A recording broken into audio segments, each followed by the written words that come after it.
kecil, lawannya besar, tinggi, ada rendahnya, kulit, ada isinya. Begitu juga dalam pelajaran ilmu syariat, ada hakikatnya, zahir, ada batinnya. Dalam pelajaran ilmu ini Allah jadikan sesuatu berpasang-pasangan. Setelah kita belajar zahir, setelah kita belajar syariat, ada batinnya, ada hakikatnya. Karena Allah itu jadi berpasang-pasangan. Ada putih, ada hitam, ada tinggi, ada rendah, ada syariat, adalah hakikatnya. Tentang syariat sembahyang, syariat solat kita dah belajar. Marilah pada hari ini sama-sama kita belajar mana dikatakan hakikatnya solat, sebenar-benar bersolat. Itu makanya kita harus belajar hukum qalbi. Hukum qalbi yang kedua iaitu ta'aruf. Hendaklah kita tentukan sebelum kita bersolat, tentukan yang mana sunat, yang mana wajib untuk dibawa berjumpa Allah Subhanahu Wa Taala. Untuk bawa kaki, bawa tangan, ada orang yang kudung kaki, ada orang yang kudung tangan. Bagaimana nak berdiri jikalau kaki tak ada? Tapi barang siapa yang bersolat dengan menggunakan hakikat bersolat, sungguh pun kudung kaki tetap kena berdiri, sungguh pun lumpuh tetap kena berdiri, sungguh pun kita kudung tangan tetap kita kena bertakbir. Persoalannya di sini, berdirinya kita bukan dengan kakinya anggota tujuh, bertakbirnya kita bukan dengan tangan, bukan dengan mulut, bukan dengan mata, bukan dengan telinga. Kerana tak ada telinga pun kita wajib bersolat, tak ada mata pun wajib bersolat, tak ada tangan kaki pun wajib bersolat. Jadi bagaimanakah nak bersolat dengan hukum qalbi? Kita ketahui umum bahawasanya anggota tujuh ini hanyalah perkara yang sunat.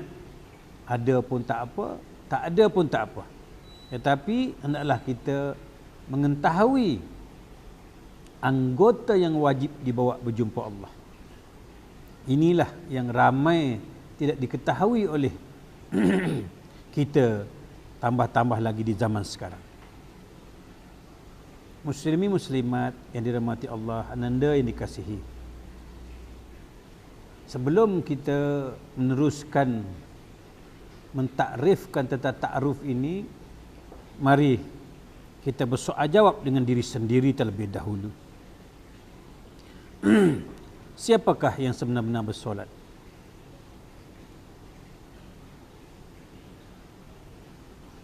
Solat, sebelum kita bersolat,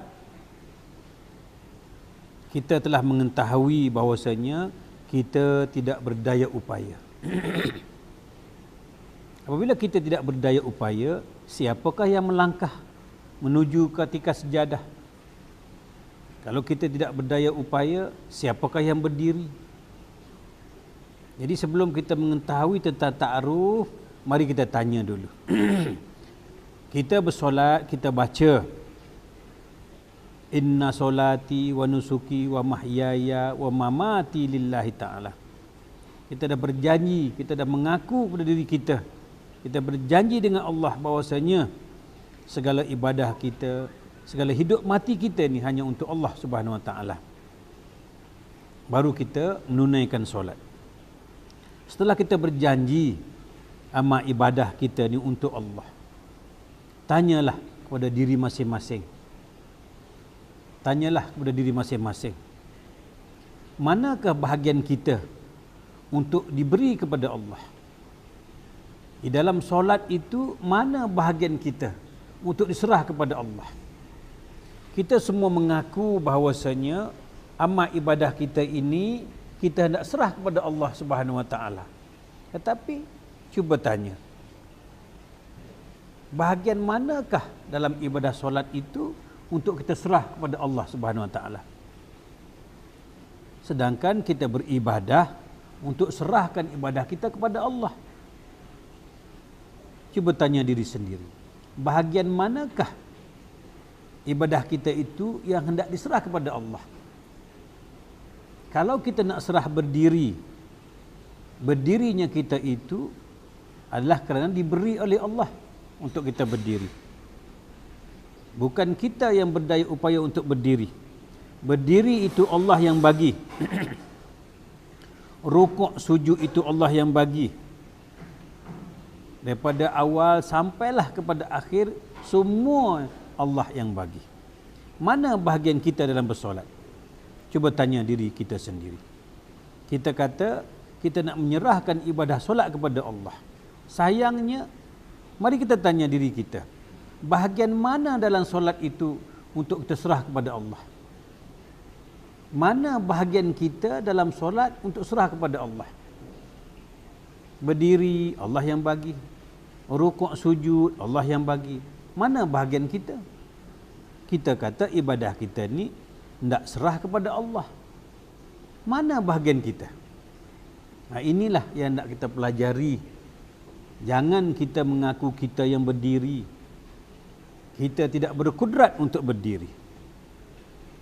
Seluruh daripada awal hingga ke akhir bersolat itu tidak ada satu pun bahagian kita.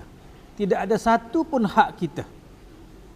Semuanya dalam solat itu adalah miliknya Allah. Berdiri miliknya Allah.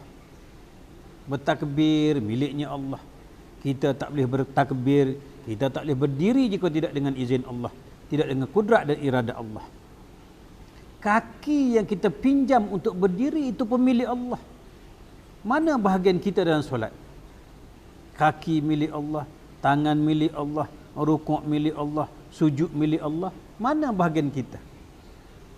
Baca kalimah pun dengan kalam Allah, kata-kata Allah. Kita ni bersifat bisu, bersifat mati, bersifat pekak, bersifat tidak ada, bersifat tidak wujud. Habis, apabila kita bersifat lemah, bersifat tidak ada, siapa yang bersolat?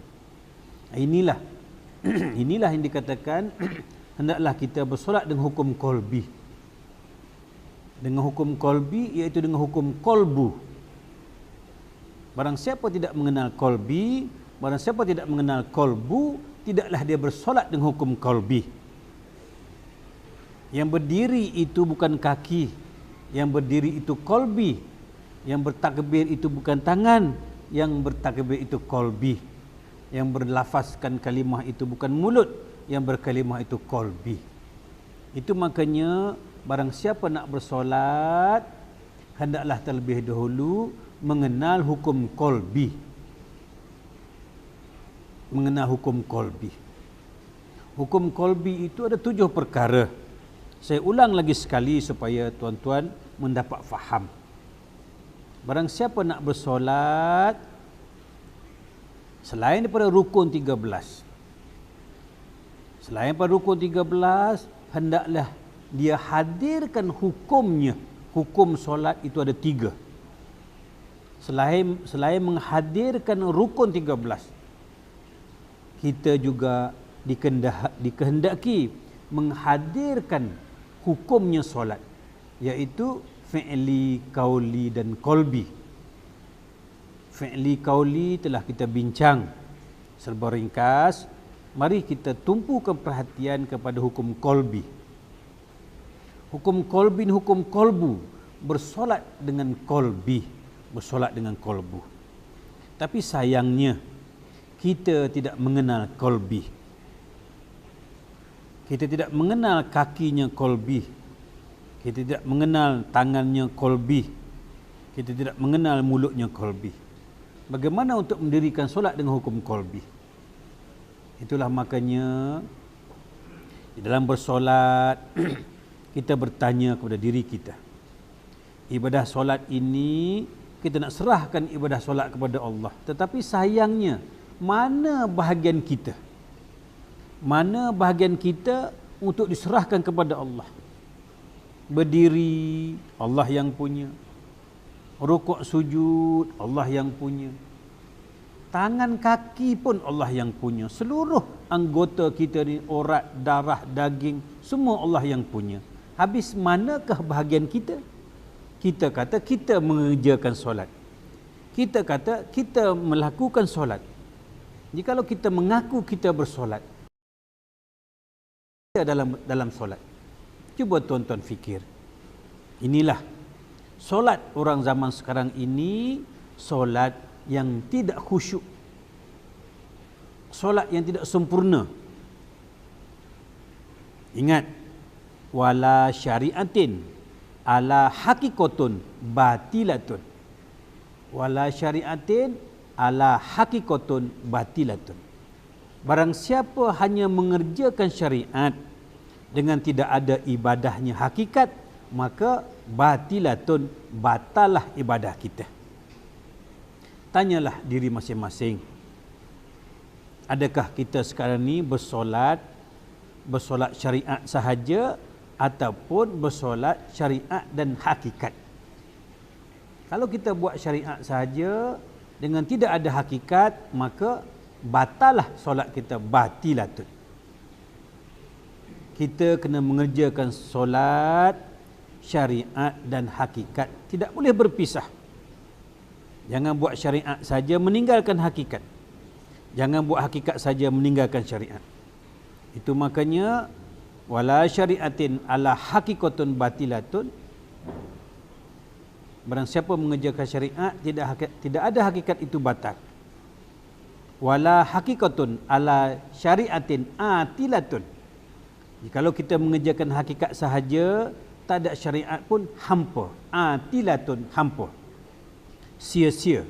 Jadi kita, barang siapa nak mengerjakan solat sebenar-benar solat, hendaklah buat kedua-duanya sekali, syariat dan hakikat. Syariat itu letaknya pada rukunnya 13. Hakikatnya solat itu terletaknya pada hukumnya solat, iaitu fi'li, qauli, terutamanya qalbi. Jadi barang siapa ingin bersembahyang dengan qalbi, hendaklah terlebih dahulu mengenal apa itu qalbi.